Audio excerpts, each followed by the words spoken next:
The death of 16 million people resulted from the White Lotus Rebellion. This society's goal was to replace their foreign leaders, the Manchus, with native Chinese people intelligent enough to take on a leading role. After the Manchus' enforcement on taxes, the White Lotus Society had enough and started a rebellion to end Manchu rule. The Manchus defeated the White Lotus Society, but the rebellion weakened their military. Following after the White Lotus Rebellion was the start of another rebellion in 1850, the Taiping Rebellion. It was a rebellion between China and Western countries. The United Kingdom was outraged China would no longer export opium due to the new rules established by the Heavenly Kingdom. This kingdom was ruled by Hong Xiuxin, where he focused only on building up the military.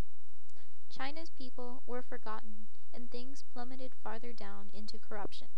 The country's economic problems worsened, and their leaders were weak and unintelligent.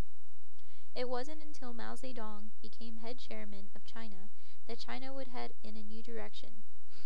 Although Mao Zedong grew up in a farming village, he didn't want to follow in his parents' footsteps. He attended school at 8 years of age to pursue a high position in life. It was during his school life where he formed solutions to China's problems. Chiang Kai-shek became leader of the Nationalist Party of China in 1912. Their goal was to form alliances that would revolutionize China into a better country. The Nationalists gained an alliance with the United States, who helped them during the War of Liberation against the Communist Party. The Communist Party wanted to revolutionize China through communism, having a society with no difference between classes, and that all the people of China shall be equal. Nationalists did not like the fact that they would not have the freedom to pursue the occupation they were interested in, and communists didn't like that the nationalists opposed the idea of communism. Their dislikes between them led to a civil war in 1927, better known as the War of Liberation. The War of Liberation was a war between the two parties. During 1927 and 1949, leader of the nationalists, Chiang Kai-shek, launched an attack on the communists in the Xinji and Fujian provinces in 1933.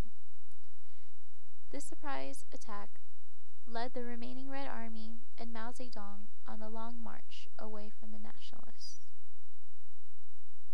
After an interruption of Sino-Japanese War in 1945, where the Japanese surrendered to China and fled Taiwan, the Communist Party defeated the nationalists, with the help of their communist friend, the Soviet Union. Mao Zedong made a diplomatic decision, allowing the Soviet Union to become an alliance to China, and allow them to advise the Communist Party for a better chance of winning against the nationalists. In 1946, Mao Zedong declared China a communist country, and it would now be called the People's Republic of China. China faced diplomatic hardships with the United States, however, because the United States feared the spread of communism. The now defeated nationalists fled to Taiwan to become their own anti-communist country, which would lead to controversy to this day and time. Once China was a communist country, Mao Zedong wanted to make the economy more powerful than the United States. His idea to boost the economy was called the Great Leap Forward. Mao believed China's economy depended heavily on two things: industry and agriculture. They are interconnected, and if one slows the production, the other will have to slow their production. To prevent the slowing of production, he made communes, which were homes built for a big working-class family. The communes acquired daily essentials a family would need, as long as they were working to go beyond the expected production goal. With the pickup of workforces, there was a greater amount and variety of goods China could offer. The Great Leap Forward was a success to uplifting the economy in such a short amount of time. However, China suffered the consequences of fast production. Mao demanded more production. People in charge of communes would be punished if their workers living in the communes were not exceeding the production limit. The quality of machinery was poor, and workers hardly had enough time to sleep. The new production of steel in China called many farmers in to work in the steel factories. But without farmers to collect and grow crops, not enough was being made to feed all of China.